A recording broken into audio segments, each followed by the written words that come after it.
Admit it. Life's feeling a little boring. Luckily, there's an easy fix. A homemade jet engine. This is a very powerful valveless Pulsejet engine you can build yourself. And today, I'm going to show you how. We'll go through building all the parts, the assembly, and firing it up for the first time. And if you want to follow along, the complete set of plans are available on my website. Build it according to the plans, and it'll start just like this. No blowers, no standing in front of the exhaust, just turn on the ignition and open the fuel. The plans include DXF files for CNC cutting and full-size printable templates to cut them out by hand. Today, I'll show you how to get great results using basic tools, grinder, welder, etc. Oh, and maybe some patience. If you've got all that, that's all you need to make this engine. So this is typically the part where I tell you not to do that at home. Well, I'm not going to do that.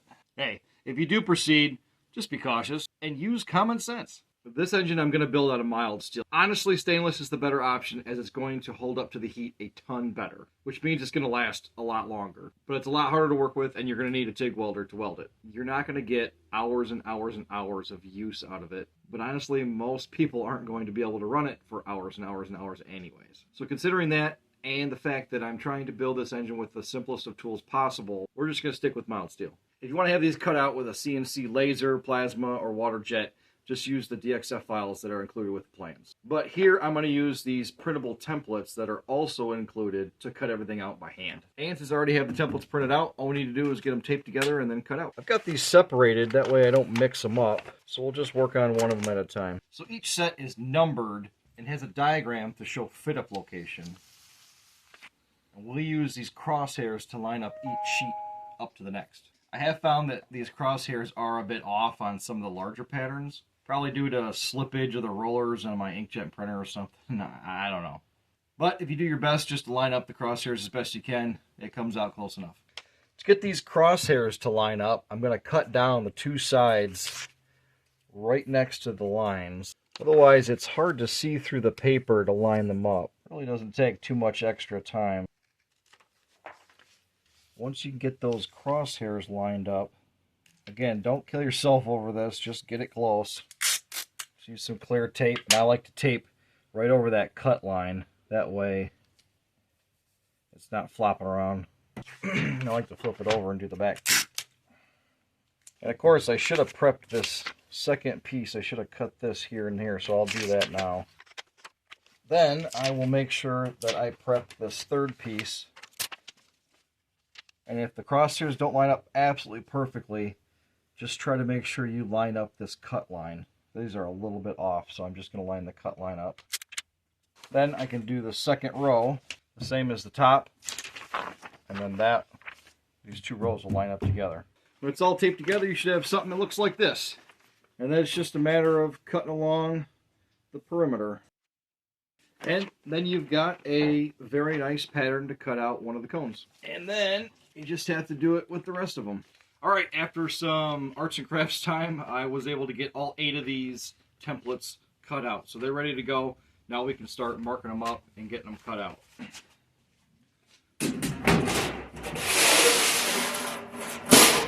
So I got my sheet of mild steel already prepped. I cut it to size. That way I'm not dealing with a whole sheet. This is about 12 square feet. So I'm going to take good advantage of some of these straight lines. As you can see, we have some straight lines on some of our patterns. Don't use the one you cut. I mean, it's probably fine, but I personally didn't put too much care into making that perfectly straight. All right, we got this one lined up. I left a little bit of room here, so I actually have something to cut rather than just being right on the edge. Just makes it easier for me. But wait, do not start cutting yet. I know you're getting excited. I get it. You want that Pulsejet. We're not just there yet. We got to get all these pieces on here and lined up roughly before we can start marking anything up. So you should have something like this. I don't know what size sheet you're going to end up with, but this is what I came up with. Oh yeah, and here's a good tip. Take a little more care and cut your cut line a lot straighter. I ended up having to use that cut line for this last piece. And honestly, since that part's pretty straight, we're just going to go with it. In the plans, I'm going to break down all the materials you're going to need in detail. Try to make it as easy as possible. All right, you're probably saying by now, how much is this sheet going to cost me? Steel's not cheap. Let me break it down for you. So I bought a full 96-inch long sheet, and I cut this off of there. That 96-inch long sheet cost me $75 out the door. So if I measure the width on this, so if I do a little math in my head, that comes out to about $25.875 approximately for this piece of steel. So after you get your pieces lined up roughly, just start from one end and start attaching it. You can use tape or you can use magnets if you're into that kind of witchcraft. But since I don't have any magic rocks that stick to steel, I'm just going to use tape. I really like to use clear tape because that's what was in my toolbox. Just make sure your alignment's just where you want it. Put some tape down. When you go to the other side, just make sure it's stretched out and lined up about where you want it. Don't overcomplicate it. All right, next step is to get a good permanent marker and just mark around the lines. You want one straight line, and we're going to cut right down that line. We're going to cut the marker, and what's left is our flat blank. Here's another tip. If you don't feel like using a magic marker, sometimes I'll use just some spray paint I've got lying around. But the downfall with that, the downside of that is you're going to get overspray on everything. And if you want to use all these extra bits for something, now it's got paint on it, so I just use a marker because it's not that many pieces anyways.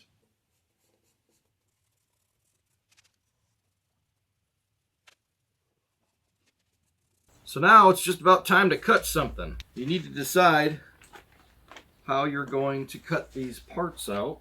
You can use a plasma cutter, you can use a heavy-duty nibbler or shears. You can use an angle grinder with a cutoff disc. You should at least have one of these in your arsenal. There's nothing wrong with using a grinder, but they can be kind of messy. So a lot of times I use this rotary cutter. It can cut some really thick material, and it doesn't make a huge mess. So whatever you decide to cut out your steel with, just take your time and remember, the cleaner the cut that you make now, the less you have to clean up later to get a nice tight fit. No, not over there. No, not quite. There you go.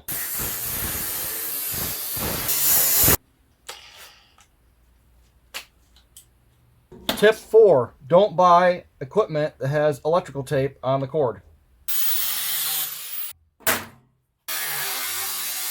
Tip 5, if you're going to use a grinder, do it outside because it makes too much of a mess.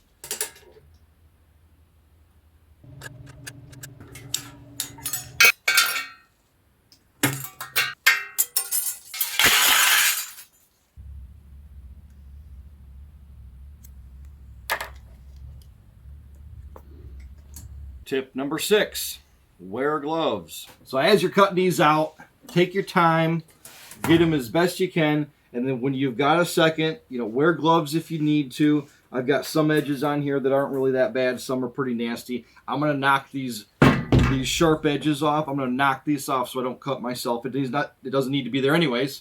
We don't want it there. So don't go crazy. Don't go grinding this down, making some kind of knife edge on there. Just knock the burr off. Keep it as thick as possible. We just want to knock the burr off so that we don't cut ourselves, especially when we go to form these parts into actual cones. So if you're cutting everything out with a grinding disc like this, these two pieces, these two small cones, it can be tight, really tricky to get in there. So I found you kind of bend them up a little bit and put your flap disc on your grinder. Then you can take and just clamp it to a work surface hanging off the edge like this, and then you can get your grinder, you can kind of get your grinder in there a little easier and make that contour just how you want it. So next step is we got to start rolling these into cones. Again, don't worry if you didn't cut this out absolutely perfect. Just try to get as close as you can. Even mine right here, I'll show you.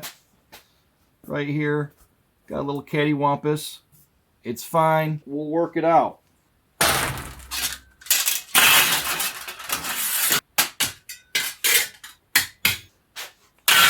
Once I'm done cutting these out, I like to check for burrs, make sure I didn't miss anything. I just use a towel for that and just kind of run along the edge, and you'll feel it through the towel. I like to use one of my wife's decorative towels. This one's a pumpkin one. They seem to work the best, so just check them. Make sure you don't split your finger wide open while you're bending these. All right, so now it's time to turn one of these flat blanks into a cone like this. Now, you can use a slip roll if you have one of those, or you can use something like this. This is something I made so I can do stainless. Or if you want to do it even simpler, I'm going to show you how you can do it with just a piece of 2x4. This piece is about 2 foot long. You should have a piece of 2x4 lying around the house somewhere, or garage, whatever. If you don't, I don't know how you've gotten this far in life, but let's proceed. So we need the 2x4. We're going to need a couple of clamps, maybe just some C-clamps. This is what I have. And we need a spacer. I'm going to use a paint stick. We're going to try that. I'm not sure if this is going to work. This is going to be quite enough, but it's thicker than the material that we're trying to bend, and we're just trying to get the 2x4 elevated off the table a bit. So just pick a spot on your tool bench that's not going to move around on you, and we'll take your paint stick. I'm just going to break some into a couple little pieces.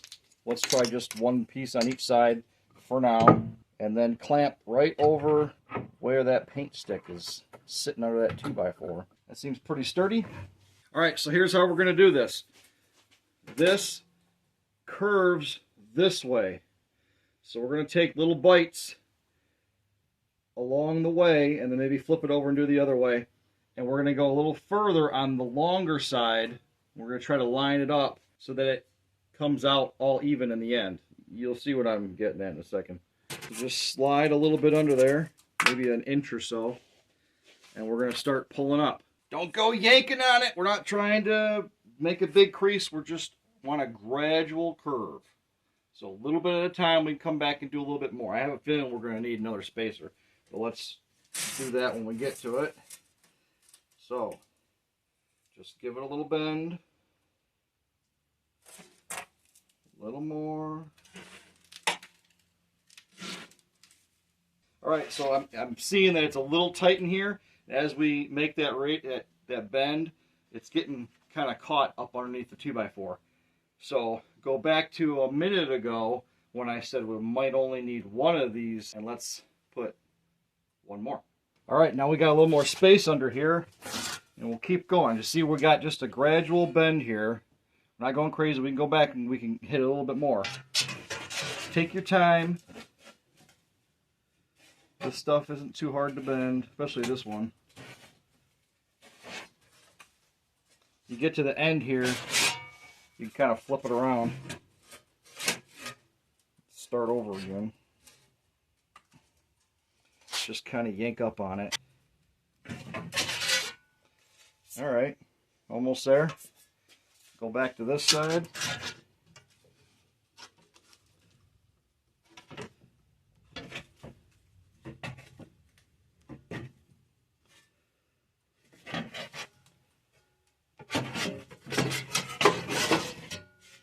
You can kind of see where you need to work. This has got to be bent more. This has got to be bent less. A little more here maybe. A lot of times you can just pull this by hand. Open it up a little bit.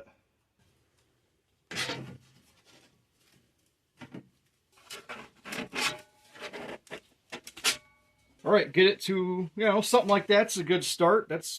I didn't spend more than a minute on that. That's pretty good. Pretty close for now. So now we need to roll these edges over a little bit because they're a little flat, and we can't really do that with this technique. We need them to connect a little bit better so they're nice and lined up when we go to weld them. So to do that, we're going to need another 2x4. Hopefully you have another one. This one's about, 5 foot long. 4 foot's more than sufficient. We're just going to hang it off the edge of the tool bench about 20 inches or so, and then clamp it down with a couple more clamps, nice and secure. All right, you're going to need a hammer. A metal hammer is fine. Just make sure that the surface is very smooth. Don't use a claw hammer with a bunch of cross hatches in it. You can probably get away with just like a plastic mallet or a dead blow hammer, something like that. So slide your tube over the piece of 2x4. So just tilt that edge up a little bit, somewhere in the middle of your 2x4, and then tap.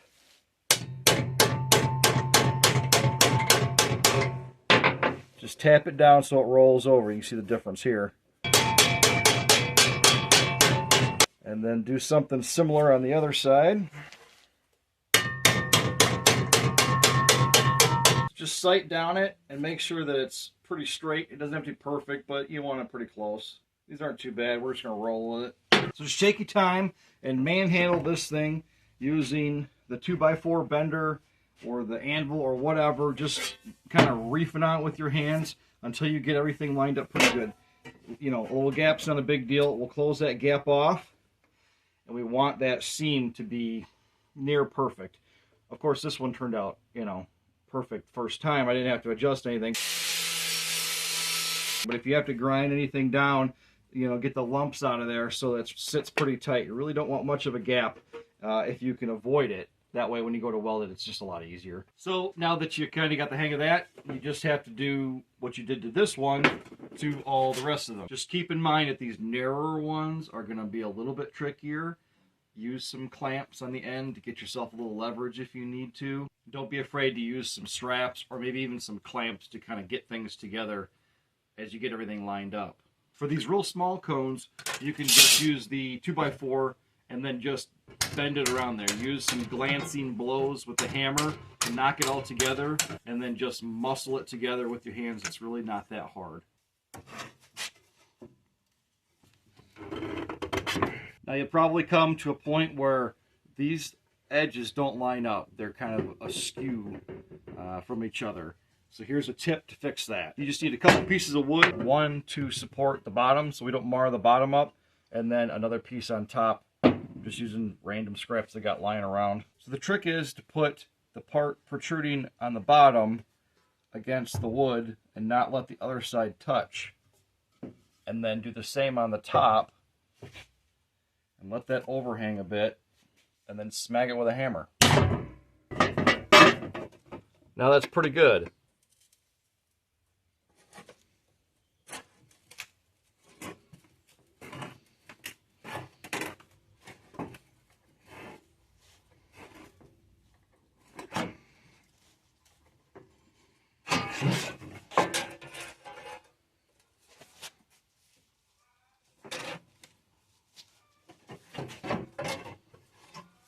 So on this real tight piece, this is about as far as I can go on the 2x4 bender. I suppose we could use a 2x3, that's, you know, fine. But I'm just going to use the 2x4 hanging off the edge of the bench just to roll the edges over, and the rest I can just do with a clamp.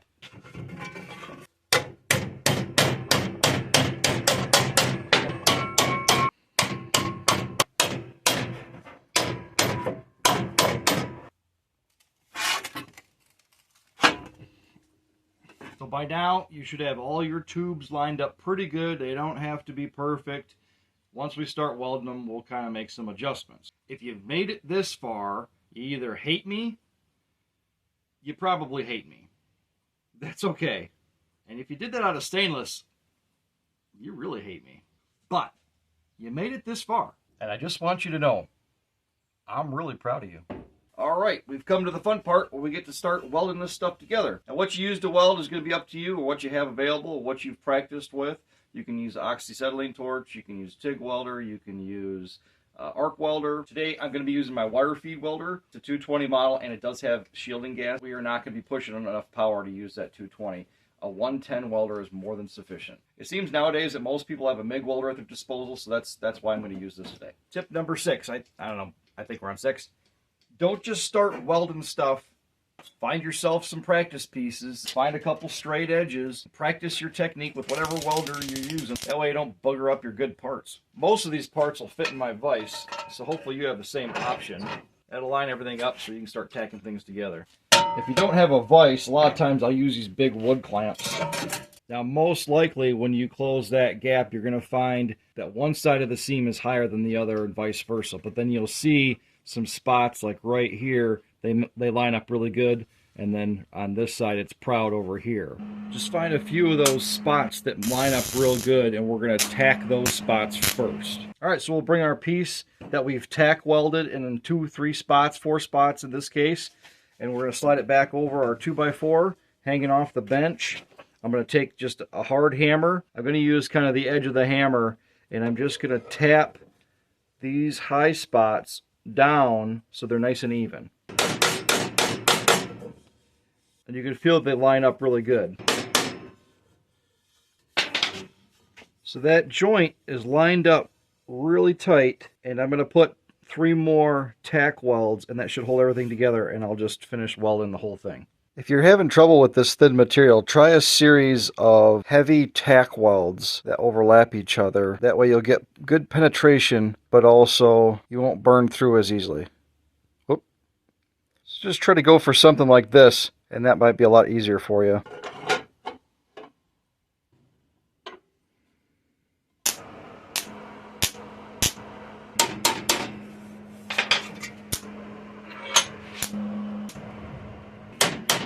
Oh yeah, I ended up cutting this 2x4 down a little bit so we can get that tightest cone over there without any issues. Tip 7 or something. So now that we got all these seams welded up, however we ended up doing that, you're going to notice that all these tubes are not exactly round. So we're going to come over back on the 2x4 and we're going to try to straighten that out as best we can before we move on to the next step. Find the high spots, find the lumps like this, and you're going to use the flat side of the top of this 2x4 to your advantage. Put that lump over the top of the flat there, and then when you tap on it, it'll smooth it out. I know this sounds obvious, but I found that sometimes with the larger lumps, if you flip the 2x4 on its side and use that wider area, sometimes that works a little better. Just tap along. Don't worry about putting a few dents in it. It's not going to hurt anything. Just don't beat on it too much.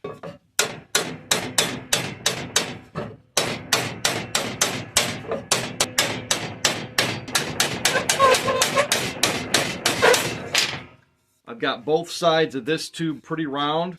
It's plenty close enough. You're going to have some dents doing it this way. It's not going to hurt anything. But since we're doing it the simplest way possible, that's what you get.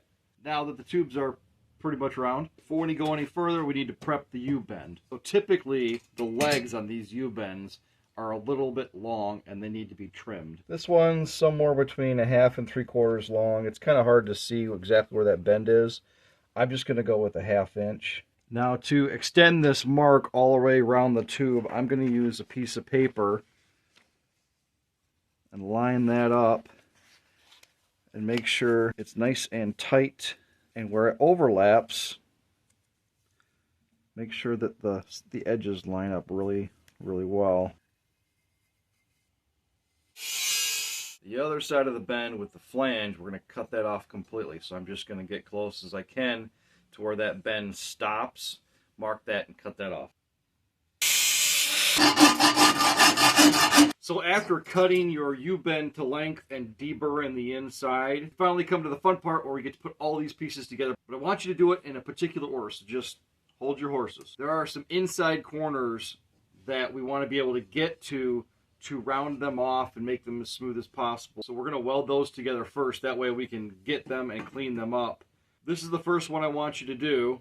Make any adjustments necessary to get this as flat as possible and to sit right on that tube just right. If you want to make note of where that weld seam is, keep them all on the inside or wherever you want. Get that lined up just how you want it, and let's get this one welded up.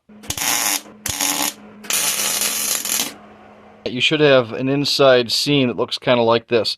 We're going to clean all that up and make it nice and smooth so that there's no resistance to that airflow.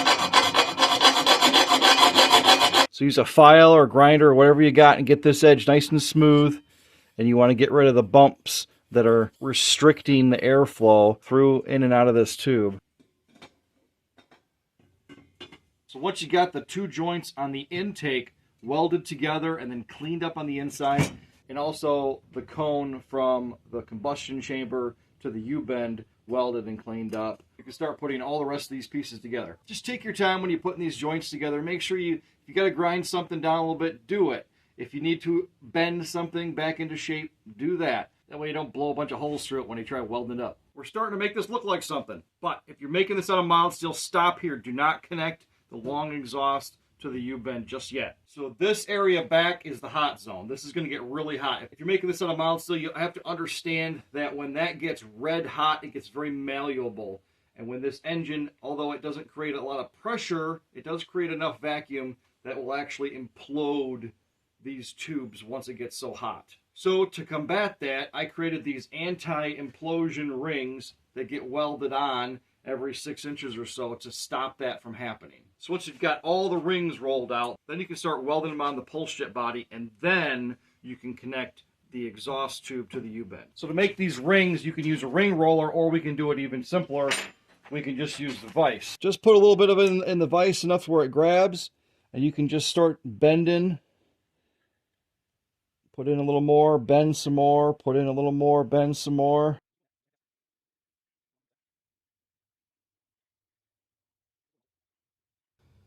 We're getting there. You can see that this is a bit of a flat spot, and this is bent a little bit tighter. Let's concentrate to bend these little flat spots around a little more. That looks a little more even. And then you can see that this is a little flatter than here and here.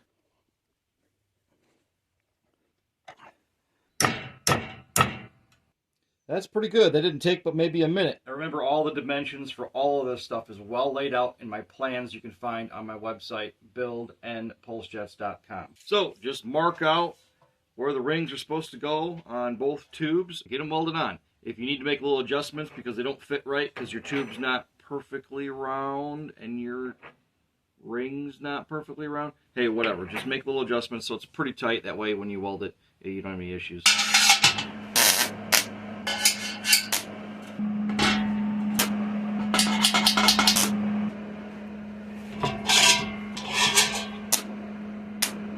Next step, we can finally get these two pieces together. And before we do that, because we can't get in here, after this is welded, we can't get in here and grind this out. I don't have a grinding, it's just not going to happen. So what I like to do is hang the tube over the 2x4 just a little bit, and then take a ball peen hammer with a smaller face and just go in there and roll that edge out just a little bit. Now you're going to do that with this side and this side and get them to match up real good again. That'll give you a little bit of buffer zone, so when you're, at least when you're MIG welding, when you MIG weld it, if you have a little bleed through, hopefully the only thing it'll do is kind of fill in that void of that little arch in between the two pieces, and it won't restrict the flow of gas going in and out.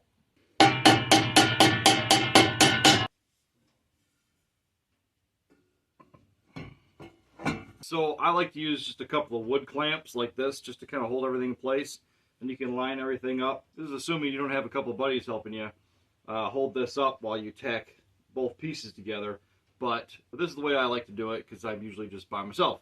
And this is the point where I would tack this together, but I left my welder over there, so I'm gonna have to do all this again.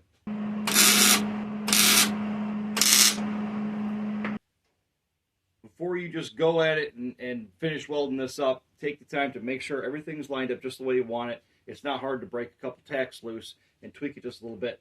Miraculously, this actually is as perfect as I'm going to be able to get it. So I'm just going to go ahead and put a couple more tacks in and weld it up.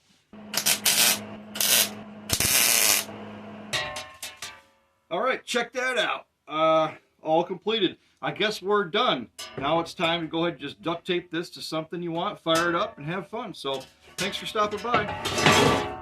Oh yeah, so I suppose we need some ignition and we need some fuel injection. So why don't we work on the ignition next?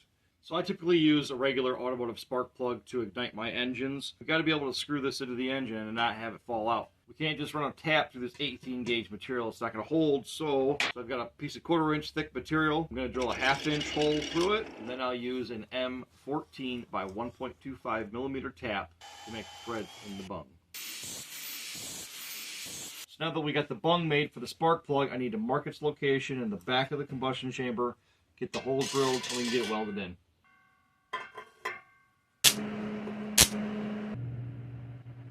All right, we're making some serious progress here. Now we need to tackle the fuel injector. I'm just going to be using a piece of black pipe to make the fuel injector. What we're going to do is we're going to mark out a hole on both sides of this cone, having that injector go all the way through and weld on the back side as well as the front here. It's going to give it a whole lot more support. That way it's not flopping around when the engine's pulsing back and forth. It'll just make it more betterish overall. So once I got the injector made, we can slide it in the hole. Have it come out the back, and then get it lined up just the way I want it. We'll get it welded on both sides and we'll be good. Now isn't that beautiful? All right, for the most part, this engine is done. We've got fuel, we've got ignition, we've got a tube with 2 giant holes in it. Now we're just left to mount it to something. Now I'm going to leave that up to you for the most part because different applications are going to require different designs for that. One thing I want to make sure you do is support this area. This is going to get red hot, and then this is going to start getting heavy, and it's going to droop down, and it's going to start bending things. So support the center section at least right here. I like to make these clamps like this. I just use some 1" by 1/8" strap. It's really easy to make. Just make a pair of them. You can clamp them together and then just weld them to whatever you need. Since I already got these ones made up for the other engine I built, it's already set up to work on my test stand. I'm going to just use these for now. So let's get these mounted up, get this engine outside on my test stand, fire this thing up for the first time. All right, I've got the engine mounted up. I've got the fuel line connected, the ignition connected. And as you might be able to see, this engine's already been ran once. I'm not going to point any fingers, but somebody forgot to push the record button. So here is the almost exciting second run of our freshly built engine. And since we were careful to follow the plans perfectly, all we need to do to fire her up for the first time is turn on the ignition.